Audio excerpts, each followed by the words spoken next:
ശ്രമങ്ങൾ നമ്മൾ ബസ്റ്റ് ചെയ്ത് ഇൻ്റലിജൻസും NSGയും അതുപോലെ തന്നെ NIAയും ഒക്കെ നാഷണൽ സെക്യൂരിറ്റി ഏജൻസീസിൻ്റെ മുഴുവൻ സഹായത്തോടുകൂടി 8 തവണയാണ് ബസ്റ്റ് ചെയ്തിരിക്കുന്നത്. കഴിഞ്ഞ 30 ദിവസത്തിനകത്ത് കണക്കായി പറയുന്നത്.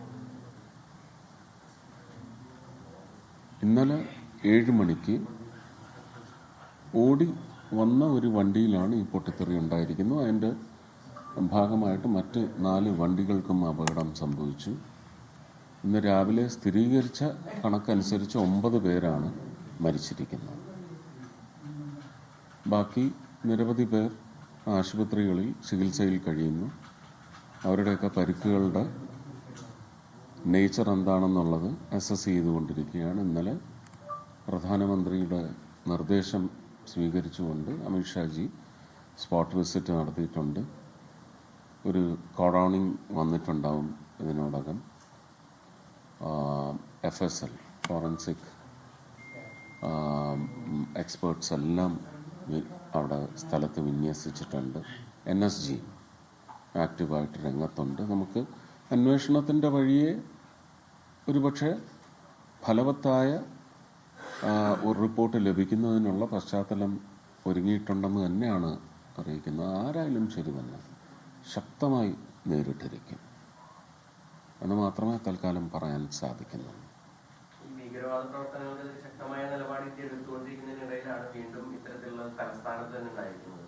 അപ്പോൾ ഇങ്ങനെയുള്ള ഒരു സംഭവങ്ങൾ ചെറുക്കുന്നതിന് വേണ്ടിയുള്ള ശ്രമങ്ങളൊക്കെ തന്നെ പല രീതിക്കും നടക്കുന്നുണ്ട്. അപ്പൊ അതിനിടയിൽ ഇങ്ങനെ നടക്കുന്നത് ഏത് രീതി എന്ത് ചെയ്യാൻ പറ്റും? ഞാൻ നേരത്തെ സൂചിപ്പിച്ചതാണ്. കഴിഞ്ഞ 30 ദിവസത്തിനിടയ്ക്ക് 8 അറ്റംപ്റ്റുകൾ നമ്മൾ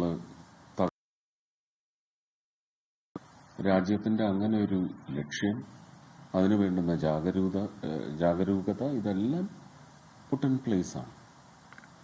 പക്ഷെ അതിനിടയ്ക്ക് നിർഭാഗ്യകരം എന്ന് മാത്രമേ പറയാൻ സാധിക്കുന്നുള്ളൂ. അതുപോലും അതൊന്നും ആംഗിൾസ് ഒന്നും ക്ലോസ് ചെയ്തിട്ടില്ല. നമുക്ക് അന്വേഷണത്തിൻ്റെ ഒരു ശക്തിയെ ബാധിക്കാത്ത തരത്തിൽ നമ്മുടെ ഡിസ്ക്ലോഷേഴ്സ് മുഴുവൻ ഒരു സെൽഫ് റിഫ്രെയിൻ ചെയ്യണം.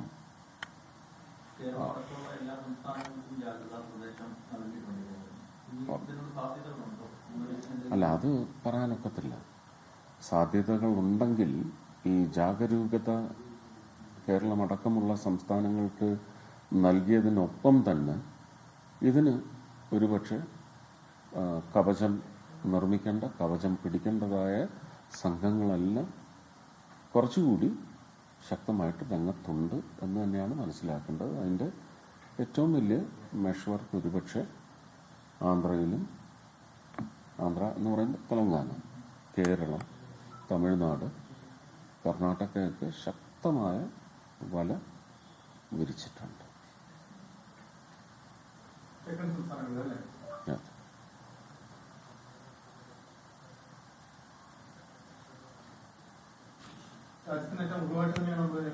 തീർച്ചയായിട്ടും രാജ്യത്തിൻ്റെ അഖണ്ഡതയ്ക്ക് ഏറ്റ മുറിവാണ്.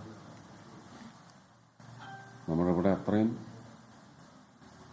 ശക്തമായി മതേതരത്വം, പരമത സ്നേഹം ഇതൊക്കെ ശക്തമായി നിലനിൽക്കുന്നിടത്തും അതിനെ ഉടയ്ക്കാൻ വേണ്ടിയുള്ള ശ്രമം അങ്ങനെ ഒന്നായിട്ടും ഇതിനെ കാണേണ്ടതുണ്ട്.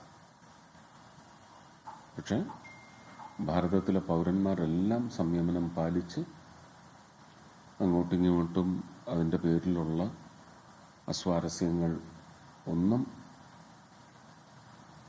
വിതറാതെ നമ്മുടെ സാഹോദര്യം കൂട്ടിയുറപ്പിച്ച് ഒന്നുകൂടി ഉറപ്പിച്ചുകൊണ്ട് തന്നെ നിലകൊള്ളണമെന്ന് അഭ്യർത്ഥിക്കാൻ മാത്രമേ സാധിക്കൂ. കുറ്റവാളികളെയും അവരെ പിന്തുണയ്ക്കുന്നവരെയും അതിൻ്റെ പിന്നിൽ മറ്റ് ശക്തികൾ രാജ്യമെമ്പാടും പരന്ന് കിടപ്പുണ്ടെങ്കിൽ അതിലേക്ക് തീർച്ചയായിട്ടും നടപടി എന്ന് പറയുന്നത് ശക്തമായി തന്നെ ഇത് ചോദ്യം ചെയ്യപ്പെടുന്ന തരത്തിൽ ഭരണ സംവിധാനം, ഗവൺമെൻറ് ഓഫ് ഇന്ത്യ മുന്നോട്ട് വരും. ലോകത്തെവിടെയായാലും ഏത് സമയത്തും 24 വാർത്തകളും ഓഗ്മെന്റഡ് റിയാലിറ്റി പാക്കേജുകളും എക്സ്പ്ലെയിനറുകളും വിശദമായി കാണാൻ ഞങ്ങളുടെ യൂട്യൂബ് ചാനൽ നിങ്ങൾക്ക് സബ്സ്ക്രൈബ് ചെയ്യാം.